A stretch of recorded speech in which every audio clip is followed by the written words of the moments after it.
Science tells us that brains, minds, are built, not born.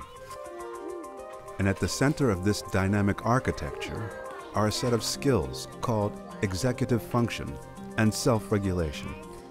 Children's self-regulation and executive function are key ingredients in their lifetime performance.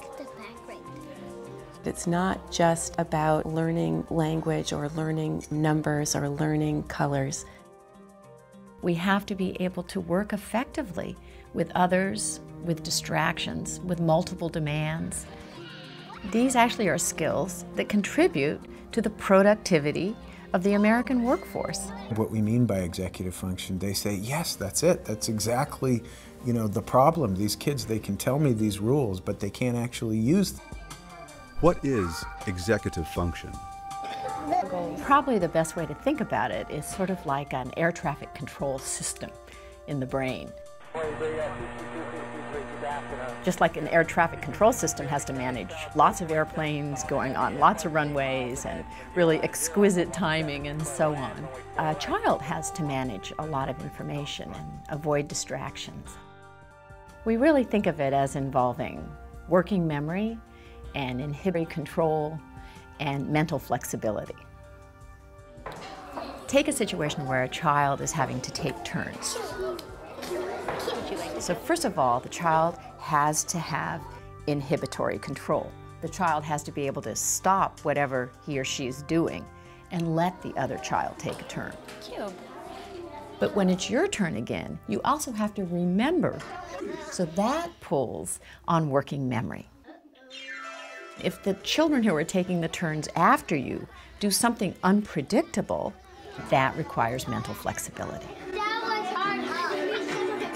Children who are struggling with these capacities often look like children who just aren't paying attention, or children who are deliberately not controlling themselves. If you don't have self-regulation, you act out and the teacher puts you in timeout, and so then you miss part of the learning that's going on, and then you are more upset because you're behind, and so you act out, and so you get this downward spiral. How does executive function develop? 7, and +4. In little children, and even in the infant and toddler years, you begin to see the roots of executive functioning skills.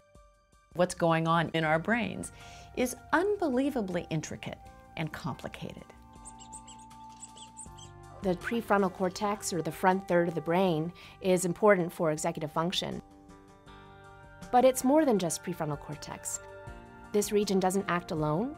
It's involved in controlling your behavior through its interactions with all other parts of the brain.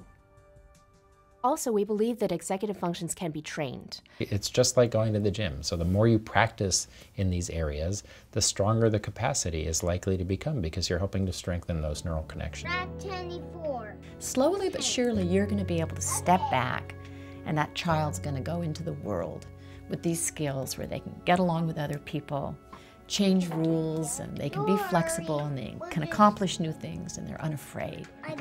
If we don't learn these skills during the childhood and adolescent years when they're coming online, we are really ill-equipped as an adult to hold a job, to maintain a marriage, to raise children, to get along with each other, to basically be part of a civil society. You're okay.